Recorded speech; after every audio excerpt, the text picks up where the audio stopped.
आकाशवाणी रांची से प्रस्तुत है समाचार ध्वनि चित्र।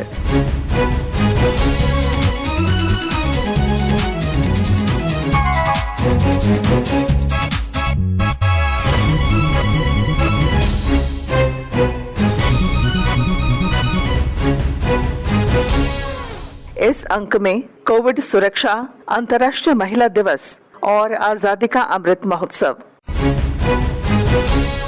झारखंड समेत पूरे देश में कोरोना वायरस के नए स्वरूप ओमिक्रॉन को देखते हुए श्रोताओं से अपील है कि सतर्क रहें और पूर्ण टीकाकरण कराएं। साथ ही 15 से 18 वर्ष के किशोरों और अन्य लोगों के टीकाकरण में भी मदद करें। सुरक्षित रहने के लिए कृपया 3 सरल उपायों का पालन अवश्य करें। कोविड-19 से बचाव और सुरक्षित रहने के 3 उपाय। मास्क लगाएं, 2 गज दूरी है जरूरी, सुरक्षित दूरी रखें, हाथ और मुंह साफ रखें। अंतर्राष्ट्रीय महिला दिवस के अवसर पर 8 मार्च को झारखंड समेत पूरे देश में कई कार्यक्रम आयोजित किए गए।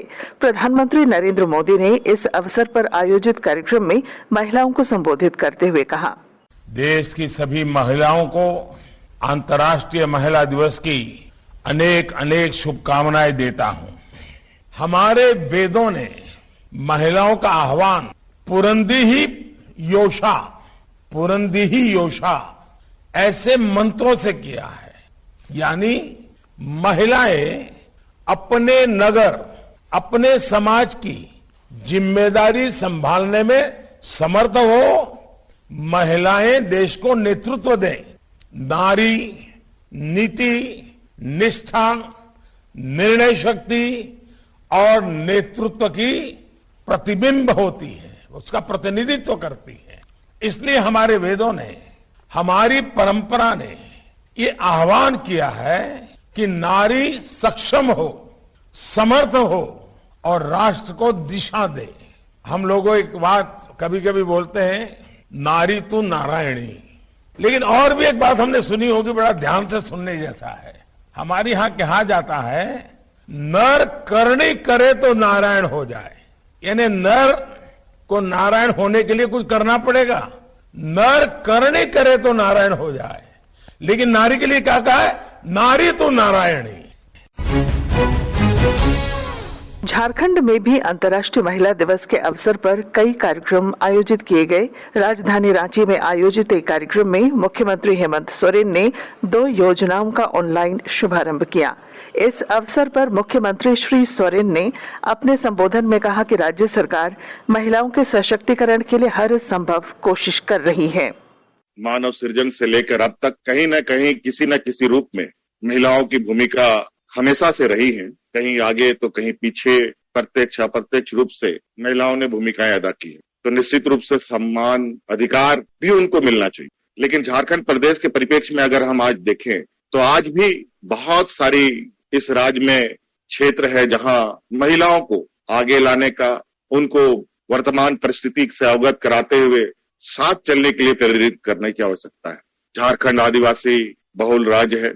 मनुष्य जीवन में भौगोलिक बनावट का भी बहुत असर पड़ता है। आधी जिम्मेदारी की हिस्सेदार ये होती है, घर परिवार का हो, समाज का हो। इस लहजे से इनका भी हमें साथ की आवश्यकता पड़ती है। आज के इस भौतिकवादी युग में बहुत सारे बदलाव हुए। आज कहीं ना कहीं कुछ रोशनी उन इलाकों तक में भी पहुंच रही है जहां हमें महिलाओं को अपने पैरों पर खड़ा होने का सोच रखते हैं। आज हमारे पास व्यवस्था है, क्षमता है, ताकत है। कई समूह इसमें कार्यरत है, कई पदाधिकारी इसके लिए कार्यरत हैं। तो थोड़ा हमें इस विषय पर ईमानदारी से काम करने की आवश्यकता है। तो मुझे लगता है निश्चित रूप से अच्छे कामों को, अपने समाज के हित के कामों को, परिवार के हित के कामों को कोई इनकार नहीं कर सकता। महिला तथा बाल विकास मंत्री जोबा मांझी ने कार्यक्रम को संबोधित करते हुए कहा कि महिलाओं को समानता का अधिकार देने के लिए विभाग कृत संकल्प है। आज प्रत्येक क्षेत्र में महिलाएं बढ़ चढ़कर हिस्सा ले रही हैं। आज की परिस्थिति में पुरुष वर्ग को महिलाओं के साथ कंधे से कंधा मिलाकर आगे बढ़ने की जरूरत है। झारखंड महिला बाल विकास का सामाजिक सुरक्षा द्वारा कई महत्वपूर्ण योजनाओं का संचालन सफलतापूर्वक किया जा रहा है। विशेषकर विभाग द्वारा संचालित पूरक पोषाहार कार्यक्रम, पोषण अभियान, समर अभियान, गर्भवती एवं धात्री महिलाओं, किशोरी बालिकाओं और बच्चों के पोषण की स्थिति में सुधार हेतु मुख्य कार्यक्रम है। तेजस्विनी योजना अंतर्गत राज्य सरकार द्वारा विश्व बैंक के सहयोग से राज्य के दूर दराज के क्षेत्रों में रह रही किशोरियां एवं युवतियों के सामाजिक आर्थिक सशक्तिकरण के उद्देश्य से तेजस्विनी परियोजना का कार्यान्वयन किया जा रहा है। परियोजना का क्रियान्वयन राज्य के 17 जिलों में किया जा रहा है।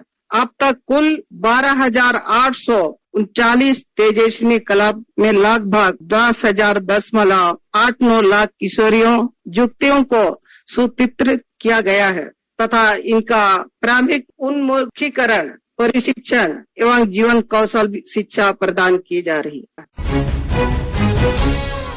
महिला दिवस के अवसर पर भारत सरकार के श्रम तथा रोजगार मंत्रालय के तहत दिव्यांग national career service centre Ranchi द्वारा दिव्यांग महिलाओं के लिए एक विचार गोष्ठी का आयोजन किया गया।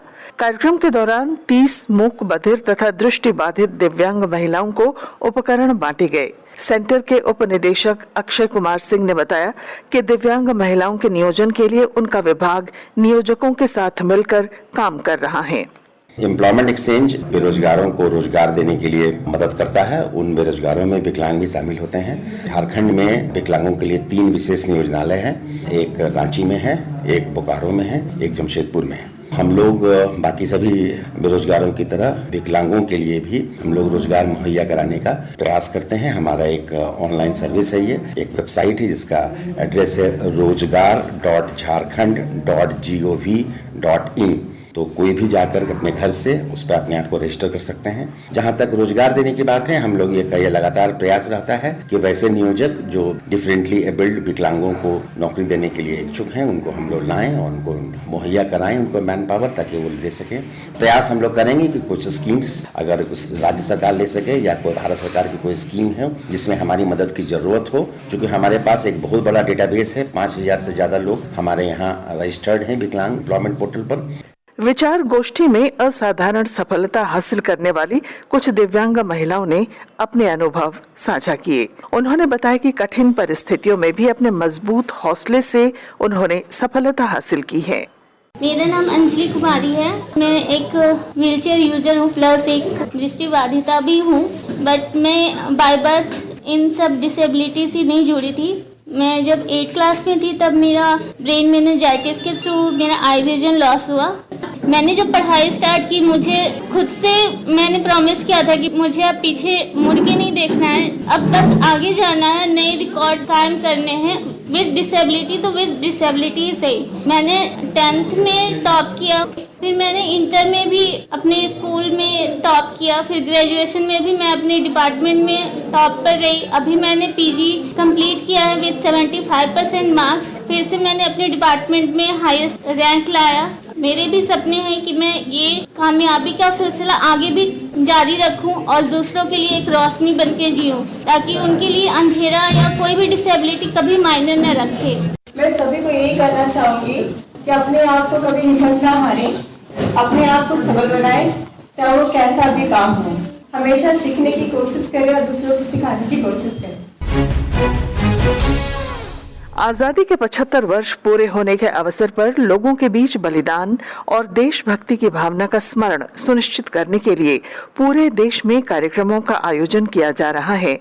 इसके तहत आकाशवाणी द्वारा एक विशेष कार्यक्रम आजादी का सफर आकाशवाणी के साथ का प्रसारण किया जा रहा है। आइए सुनते हैं समाचार सेवा प्रभाग की विशेष प्रस्तुति। आजादी का अमृत महोत्सव।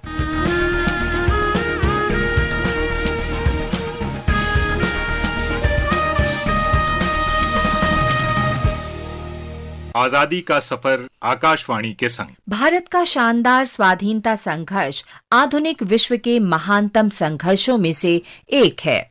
आकाशवाणी से हम आपके लिए रोजाना ला रहे हैं इस शानदार संघर्ष की झलक। Long live! Long live! Long live! Long live! 12 मार्च वो ऐतिहासिक दिन है जब महात्मा गांधी ने 1930 में दांडी मार्च की शुरुआत की थी। 1930 में 12 मार्च से 5 अप्रैल तक 24 दिन की इस पैदल यात्रा ने सविनय अवज्ञा आंदोलन की शुरुआत की। दांडी मार्च 1920 के असहयोग आंदोलन के बाद ब्रिटिश राज के खिलाफ सर्वाधिक महत्वपूर्ण आंदोलन था। ये भारतीय स्वतंत्रता संग्राम का एक निर्णायक मोड़ था।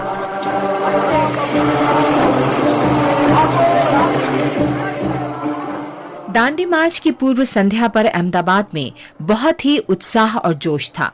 लोगों की भारी भीड़ साबरमती आश्रम के पास एकत्र थी और लोग पूरी रात वहां रुके रहे। गांधी जी ने 78 लोगों का समूह बनाया। पूरे भारत के लोगों का इस समूह में प्रतिनिधित्व था।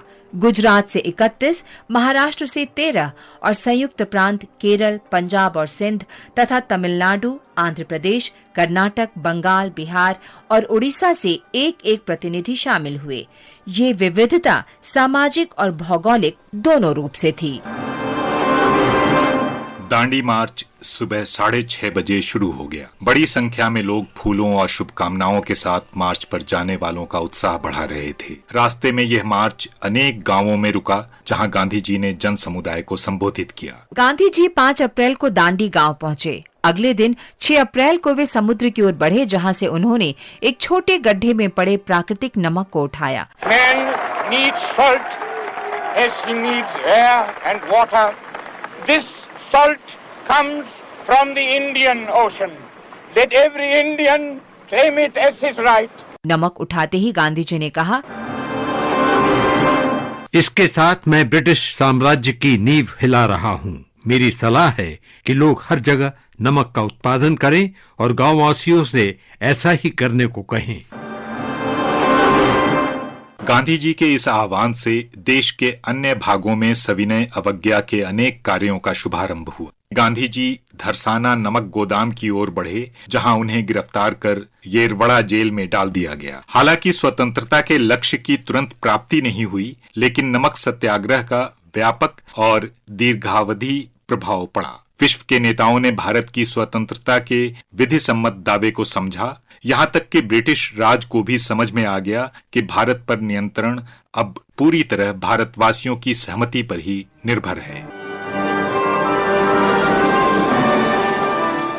आज के दिन हम महाराष्ट्र के पहले मुख्यमंत्री यशवंत राव चौहान का भी स्मरण करते हैं।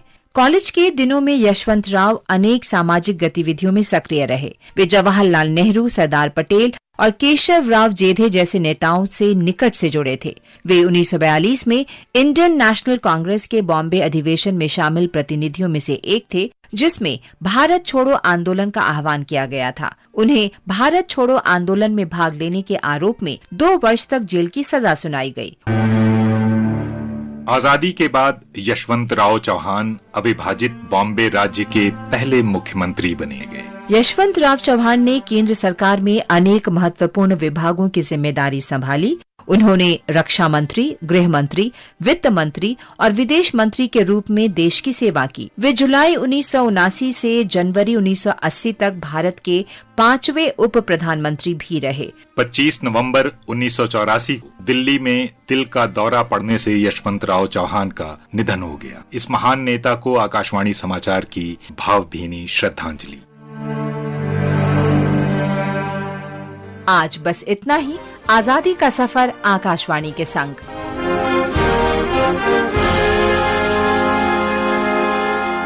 इसके साथ ही आकाशवाणी रांची से समाचार ध्वनि चित्र का आज का संस्करण समाप्त हुआ।